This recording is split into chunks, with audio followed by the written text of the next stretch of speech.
Hello everyone, today I'm going to show you how to install Google Fonts in siteground site. I just tap on Safari browser. Before you creating an account, you will have to purchase the plan. If you want to buy the premium or subscription of siteground, please go through the link in description. You will get a referral code from me, and after you creating your account, so here are some ways to install Google Fonts in the SiteGround site. So use the SiteGround Optimizer plugin. This plugin can preload font files to improve website performance.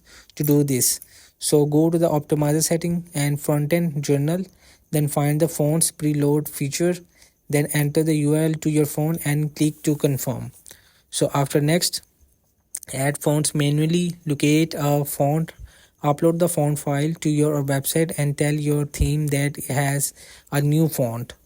So after next, you can also use the plugin section, download the Google font for WordPress. So hope this video help you. Please don't forget to like and subscribe and get notified for more videos.